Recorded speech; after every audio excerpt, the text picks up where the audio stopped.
Hello, and welcome to Direct Plan and Improve.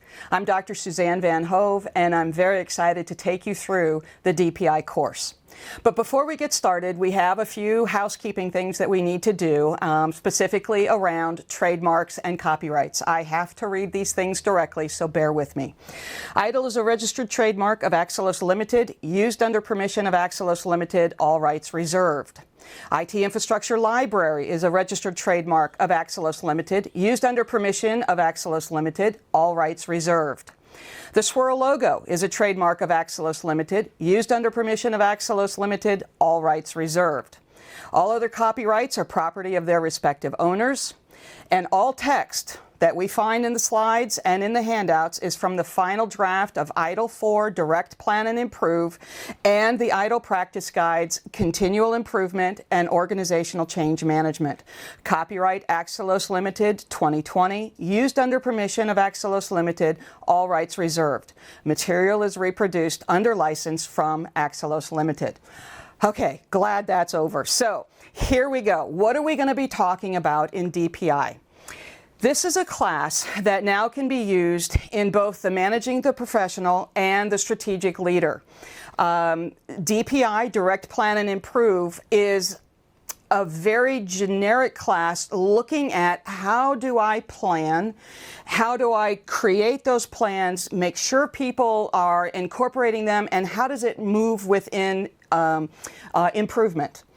The agenda is truly the syllabus, and I'm going to say this about 1,000 times. You need to make sure you have a printed copy of the syllabus, which you can download from the site, and follow along with that syllabus. Make sure you have read the required sections. The course is set up to fulfill those requirements. We shouldn't have any problem. The one thing that I'm going to hint at now is the syllabus is repetitive. There is a lot of information that's used under multiple learning objectives, and that's my agenda. The learning objectives, if you've matched them up already with the syllabus, are exactly our agenda. So we're going to talk about some key concepts, talk about what the scope is, look at governance, one of my favorite topics, so governance, risk, and compliance, or GRC. Items around continual improvement, communication, organizational change, two very, very important topics when you talk about the management of change or developing your organization to address digital transformation. Measurement and reporting, and then talking about value streams, which we've seen in other courses. We saw it in the foundation class, but how ITIL is saying that we deliver courses and that we deliver the functionality that the consumer is desiring. So we talk about value streams and practices. One last aspect that we do discuss is around the exam preparation, but if you're at this level at this point, most of that information, again, is repetitive or it should be known by you. All right, so let's go ahead and look at the ITIL 4 certification schema. We know that we have to start at the foundation level, that we have two tracks following that. We have the Managing Professional, which looks at more of the hands-on activities, leading transformation within an organization, and then the Strategic Leader, which is really looking at how do I plan for and how do I deal with the strategy of digital transformation. Many of you may have come in through the Managing Professional transition and you're taking DPI to fulfill the areas that were not discussed in the Managing Professional transition, which is fine. If you're looking to do that, then of course you still need to take the Digital and IT Strategy class, or DITS. Okay, so there's the certification overview. How does this all relate to the information that ITIL has provided for us? You'll note in the diagrams that the publication is there, and maybe 80% of it is examinable, but there's sections that are not examinable. The syllabus will tell you exactly what is examinable, and I encourage you now, make sure you have a printed copy of the syllabus in front of you. The syllabus is going to refer to a few of the practice guides. Those practice guides, only specific sections are going to be used. So again, some of the material in the practice guides is examinable, some is not. So what do I do with the non-examinable material? Do I just forget it and skip it? there's actually some really good information in the areas that is not being tested. So I would encourage you to review that information, maybe after the exam, or even while you're studying for the exam, to get a more rich or robust view of some of the concepts. The target audience for DPI. Well, obviously, IT service management managers and those who are aspiring to move up in the hierarchy, the organizational hierarchy, to become a manager.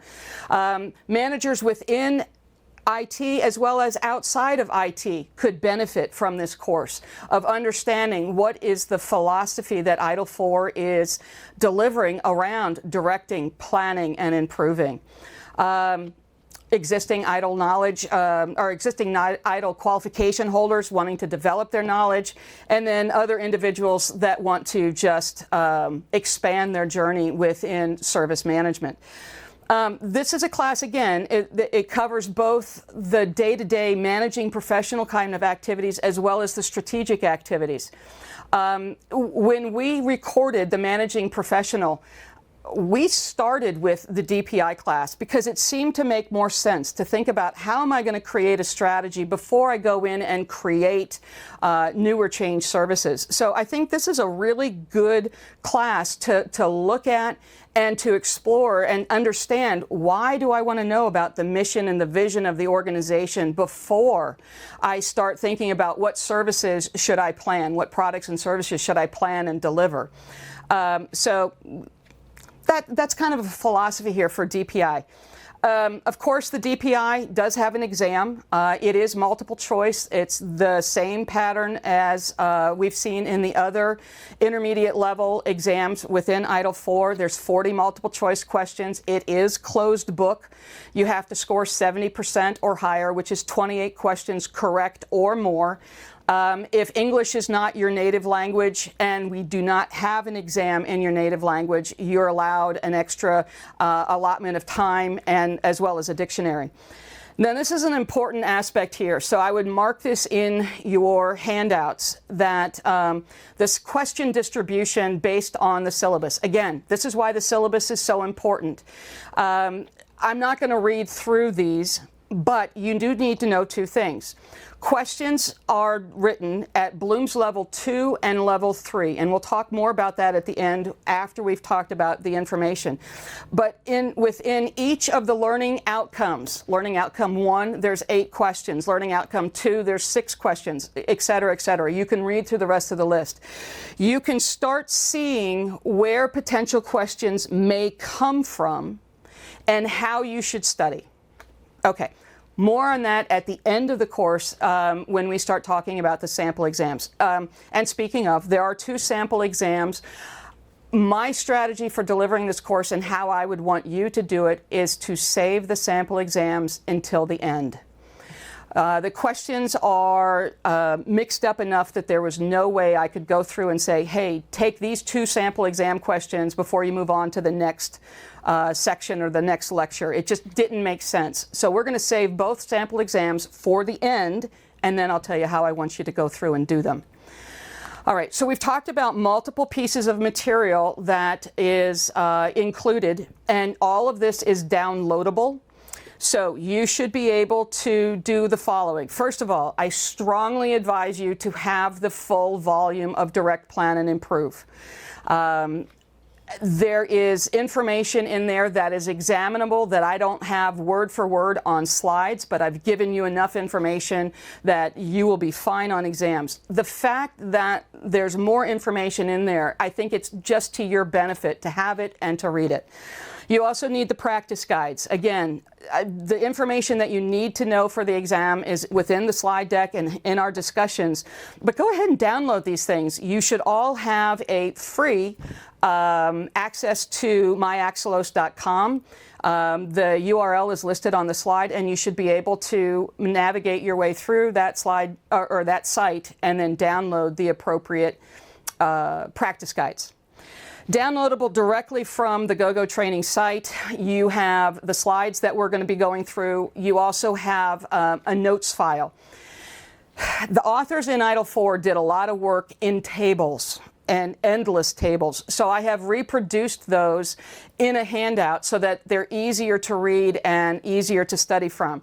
They're not necessarily conducive to a slide deck, so we're going to be referring back and forth to those tables quite a bit. This is a document I suggest strongly that you have printed out and have with you as we go through the various lectures.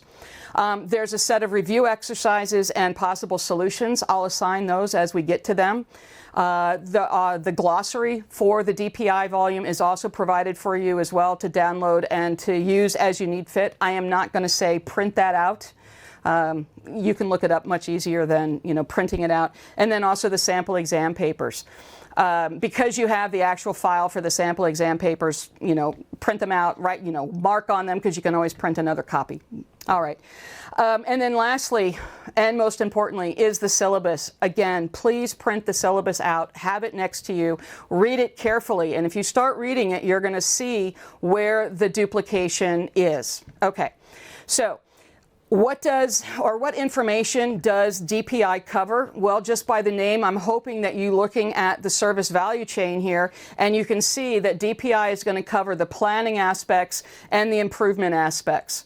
So this is really the outside elements of the service value chain, which you need to have in place before you start engaging, obtaining and building, designing, delivering different products and services. So this is truly the base information of how you need to be prepared to deliver products and services under ITIL 4. Last slide here, I am just going to go over it very quickly. This is straight from the syllabus, and these are the learning outcomes. It reflects nicely the agenda that we're going to be covering. We're going to go straight through the syllabus, learning outcome by learning outcome. Our next module is going to hit the key concepts of direct, plan, and improve. So I'll see you there.